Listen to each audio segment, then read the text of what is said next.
Hello everyone, मैं अनुराधा अपने YouTube channel success with Anuradha में आप सभी का स्वागत करती हूँ।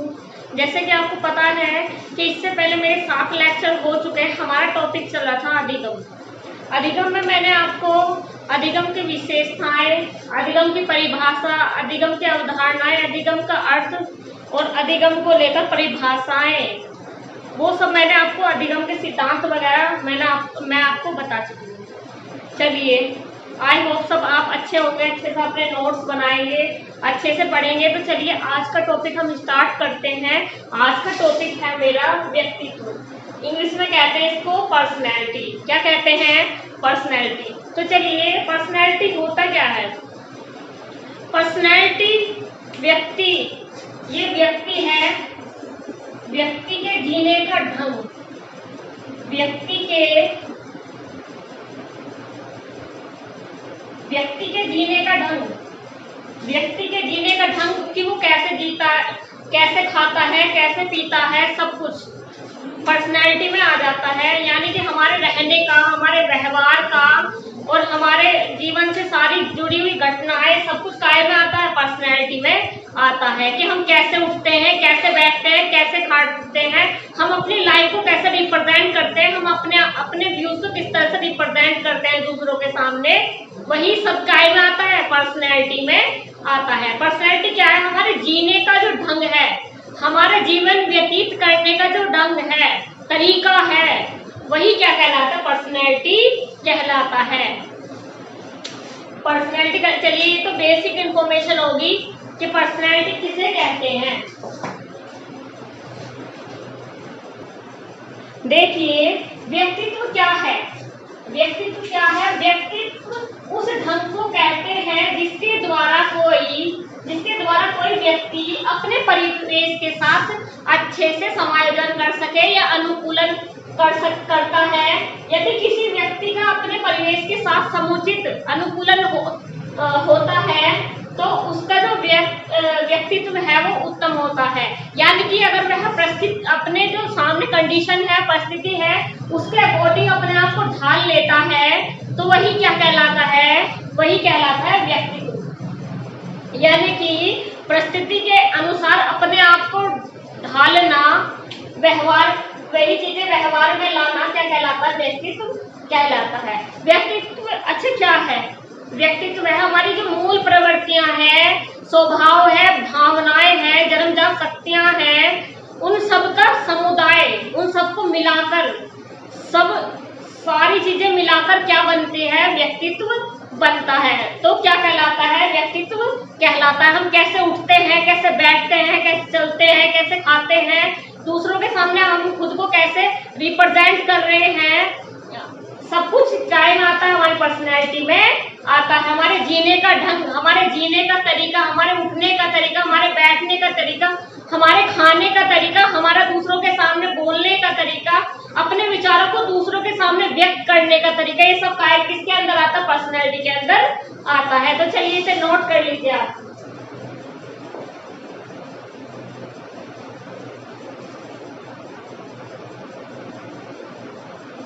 व्यक्तित्व हमेशा व्यवहार द्वारा ज्ञात होता है। एक बार देख लीजिए, व्यक्तित्व उस ढंग को कहते हैं जिसके द्वारा कोई व्यक्ति अपने परिवेश के साथ अनुकूलन करता है। व्यक्ति अपने परिवेश के साथ, जो व्यक्ति अपने परिवेश के साथ अच्छे से क्या करता है? अनुकूलन करता है। यानी कि परिस्थिति के अनुसार ढल जाता है, परिस्थिति के अनुसार अपने आप को ढाल लेता है, तो वो क्या कहलाता है? उसका उत्तम व्यक्तित्व कहलाता है। तो चलिए, और जो व्यक्तित्व होता है वो सदैव किसके द्वारा रिप्रेजेंट होता है? व्यवहार के द्वारा। नोट कर लीजिए।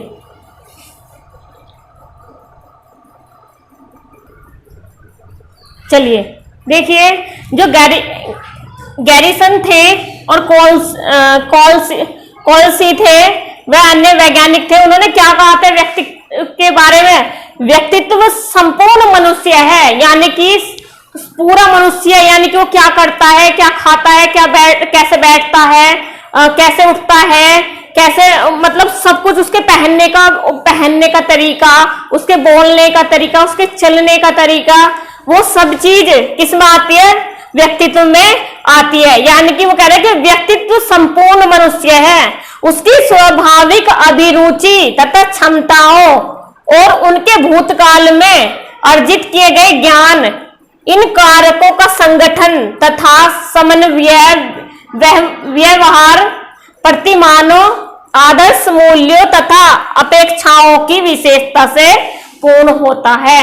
यानी कि मनुष्य के स्वाभाविक या जन्मजात शक्तियां जो होती है और नवीन ज्ञान, आदर्श मूल्य, मूल प्रवृत्तियां, भावनाएं, रुचि, सब कुछ किसमें आती है? पर्सनैलिटी में आती है। ये सारी चीजें किससे पूर्ण है? ये सारी चीजें मिलकर क्या बनाती है? व्यक्तित्व बनाती हैं। जिन जिन चीजों में क्या आता है? आदर्श, व्यवहार, प्रतिमान, मूल्यों व ज्ञान, इन कारकों को संगठन, क्षमताएं, अभिरुचि, स्वाभाविक व सब चीज किसमें आती है? ये पूर्ण बनाती है किसे? व्यक्तित्व को। ठीक है, तो नोट कर लीजिए आप इसे।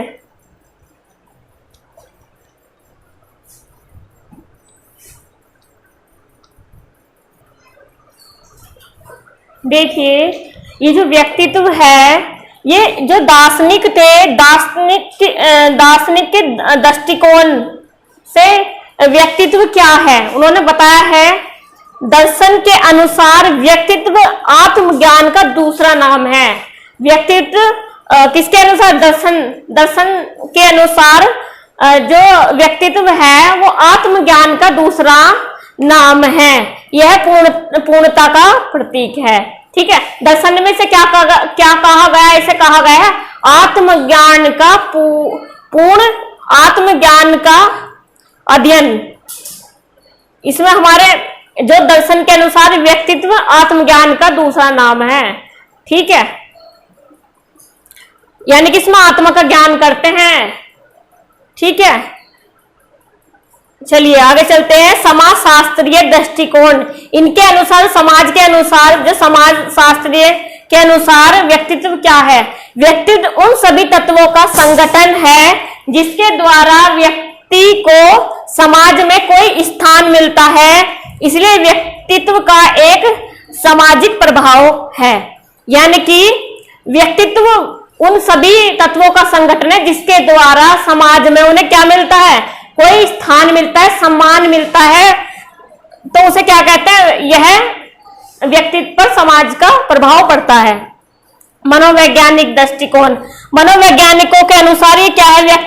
व्यक्तित्व वंशानुक्रम व वातावरण का ही एक रूप है। यानी कि व्यक्तित्व और वंशानुक्रम मिलके क्या बनाते हैं? व्यक्तित्व का निर्माण करते हैं। चलिए इसे नोट कर लीजिए,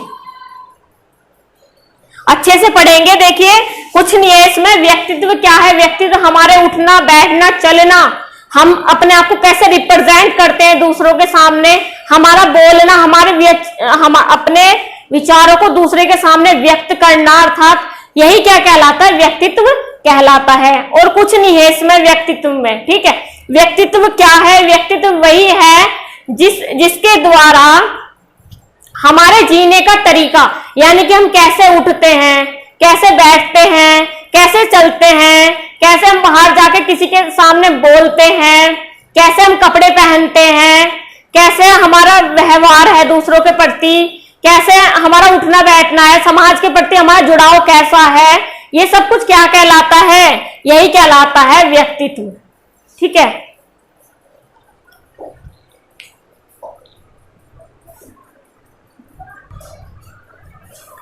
देखिए, जो मनोविश्लेषणात्मक दृष्टिकोण है, ये जो दृष्टिकोण है, इसके जन्मदाता कौन है? सिगमंड फ्रायड, जिन्होंने व्यक्ति को तीन भागों में बांटा है व्यक्तित्व को। कौन कौन सा? एक तो इदम, एक अहम और एक परम अहम। ठीक है, एक तो ईगो, सुपर ईगो और आईडी। ठीक है, इन तीन भागों में बांटा है किसने? सिगमंड फ्रायड ने। बहुत ज्यादा मोस्ट इंपोर्टेंट है ये जो टॉपिक है आपका व्यक्तित्व, ये कम से कम 8 क्वेश्चन आ सकते हैं, 8 नंबर का आ सकता है ये। ठीक है, तो ये बहुत अच्छे से पढ़ेंगे आप, बहुत अच्छे से इसके नोट्स बनाएंगे, बहुत अच्छे से इस चीज को समझेंगे। ठीक है, तो चलिए ये देखिए, सामान्य दृष्टिकोण के अकॉर्डिंग व्यक्तित्व क्या है। व्यक्तित्व वह उद्दीपक मूल्य है जो एक व्यक्ति दूसरे के लिए रखता है। क्या करता है? जब व्यक्तित्व वह उद्दीपक है, मूल्य है जो एक व्यक्ति दूसरे के लिए रखता है।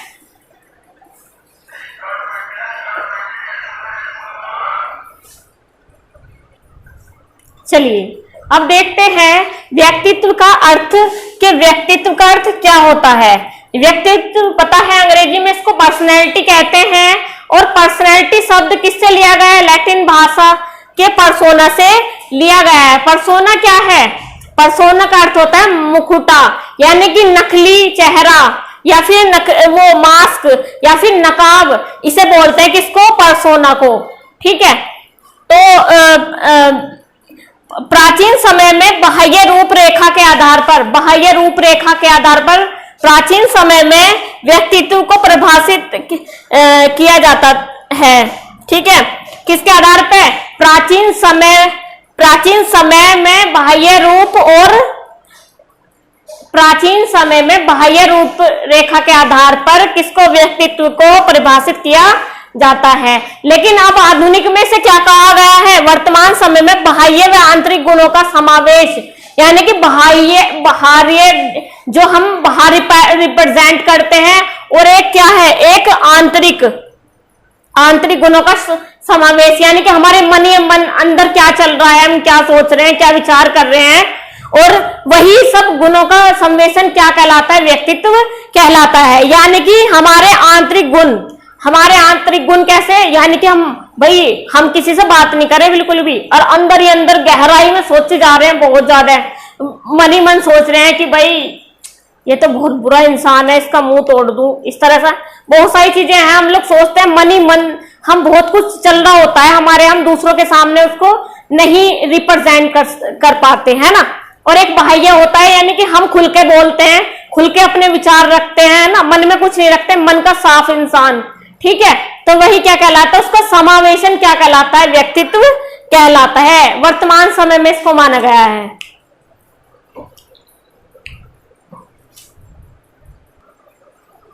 देखिए बहुत सभी मनोवैज्ञानिकों ने व्यक्तित्व पर अपने अपने व्यूज में परिभाषाएं दी हैं। वो क्या है? देखो, मन ने क्या कहा है? मन ने कहा है व्यक्ति के ढांचे, व्यवहार के रूपों, रुचियों, अभिवृत्तियों, सामर्थ्यों, योग्यताओं और अभिरुचियों के सबसे अधिक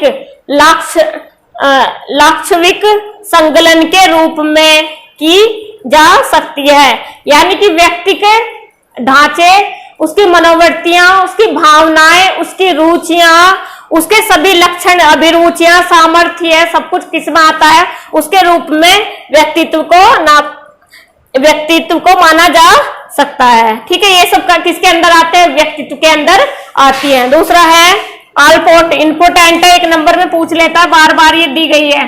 ठीक है, ये और ये बार बार आती है, सीटेट या यूपीटेट में बार बार आती है ये। ठीक है, तो देख लीजिए, अल्पोर्ट ने कहा है व्यक्तित्व व्यक्ति के भीतर उन मनोदैहिक गुणों का गत्यात्मक संगठन है जो परिवेश के प्रति होने वाले उसके अपूर्व अभियोजनाओं का निर्णय करते हैं। यानी कि व्यक्तित्व व्यक्ति के भीतर उन मनोदैहिक गुणों का गत्यात्मक संगठन है जो उसके परिवेश के प्रति होने वाले समायोजन को का निर्णय करता है, या समायोजन यानी यह परिस्थिति के अनुसार ढल जाता है।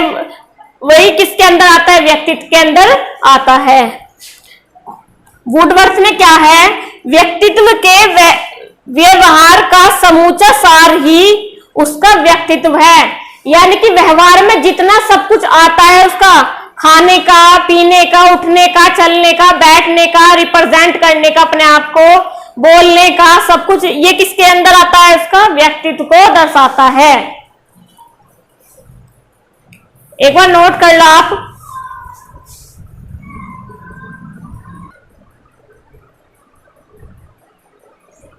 चलिए, ये जो मॉडर्न है, ये मॉडर्न ने दी है परिभाषा। फॉरिस ने क्या कहा है कि व्यक्तित्व संस्कृति का व्यक्तिक पक्ष है, ठीक है।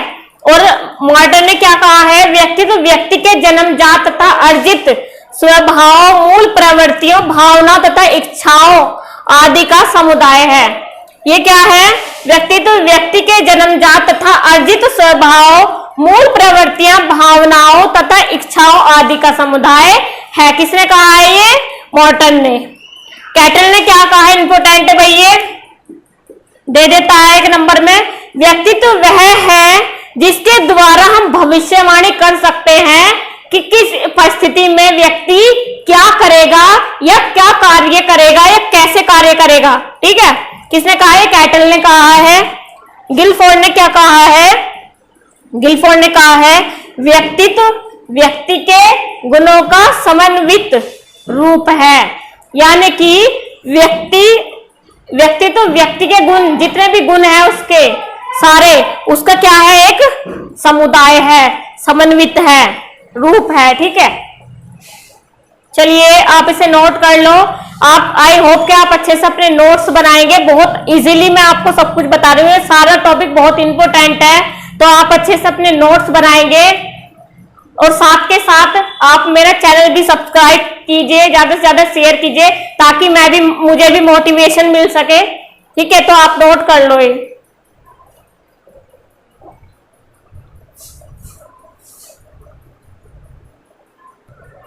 चलिए, ये जो व्यक्तित्व है, व्यक्तित्व दो शब्दों से मिलकर बना है, व्यक्ति प्लस तत्व, ठीक है। तो ये क्या है, ये सकारात्मक इसमें व्यक्तित्व में सकारात्मक तत्व होते हैं और नकारात्मक तत्व होते हैं, यानी कि इसमें हमारा एक पॉजिटिव रोल होता है और एक नेगेटिव रोल होता है। किसमें, व्यक्तित्व में, पर्सनैलिटी में, वही दिखाया गया है। ये किसने कहा था कि व्यक्तित्व पर वातावरण और वंशानुक्रम का पूर्ण प्रभाव पड़ता है। ये व्यक्तित्व इन दोनों के बिना अधूरा। किसने कहा था ये कहा था कि व्यक्तित्व पर वंशानुक्रम तथा वातावरण का पूर्ण प्रभाव पड़ता है। किसने कहा था ये कहा था विलियम वुडवर्थ ने। किसने, विलियम वुडवर्थ ने, ठीक है। तो चलिए इसे एक बार नोट कर लीजिए।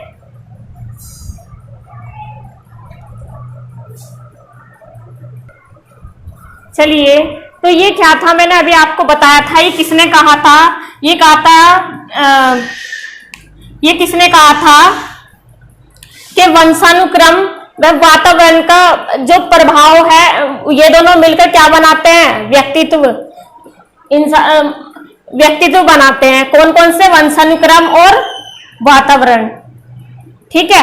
तो ये व्यक्तित्व में इसकी कितने परसेंट भूमिका है, वंशानुक्रम की कितनी परसेंट भूमिका है, 80%, और व्यक्तित्व में 20% वातावरण की भूमिका है जो निभाता है, ठीक है। इससे क्या बनता है, हमारा व्यक्तित्व। अब वंशानुक्रम क्या है, वंशानुक्रम है जो हमारे हमारे पूर्वजों द्वारा जो हमें गुण मिले हैं, जो हमारे माता पिता से हमें गुण मिले हैं, वे सब क्या कहलाते हैं, वंशानुक्रम कहलाते हैं।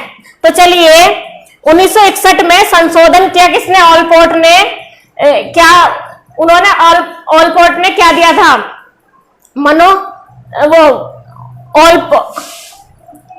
1961 में संशोधन किया ऑलपोर्ट ने वातावरण के साथ। ये किसने कहा था कि इसका प्रभाव पड़ता है व्यक्तित्व पे, वंशानुक्रम और वातावरण का, किसने, ऑलपोर्ट ने, ठीक है। तो 1961 में संशोधन किया ऑलपोर्ट ने, वातावरण के साथ अनूठा संबंध को हटाकर क्या कर दिया उसने, विशिष्ट व्यवहार विचार शब्द को लगा दिया, जोड़ दिया, ठीक है। चलिए नोट कर लो आप इसे।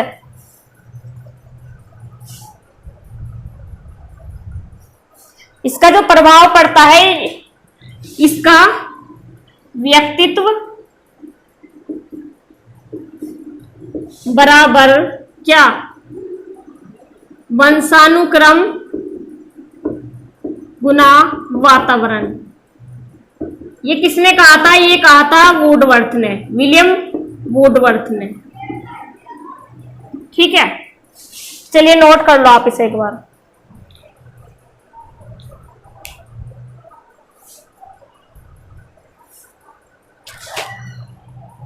आज का ये जो टॉपिक था, मैंने बेसिकली आपको व्यक्तित्व की अवधारणाएं, बेसिक नॉलेज बताते, व्यक्तित्व किसे कहते हैं, व्यक्तित्व की परिभाषाएं बताई थी, व्यक्तित्व का अर्थ बताया था। ठीक है, तो चलिए मैंने बेसिक नॉलेज आपको दे दी है। नेक्स्ट वीडियो में हम व्यक्तित्व का प्रकार बताएंगे। इससे पहले आप अच्छे से अपने नोट्स बनाएंगे, जो कि आने वाले एग्जाम टाइम में इसका आपको लाभ मिलेगा। अच्छे से आप तैयारी करेंगे अपनी। ठीक है, तो चलिए आप इसे नोट कर लीजिए, नोट्स बनाए अपने। हमारे चैनल को सब्सक्राइब करना मत भूलें, शेयर करें ज्यादा से ज्यादा, ताकि मुझे भी मोटिवेशन मिल सके और आपको भी। धन्यवाद।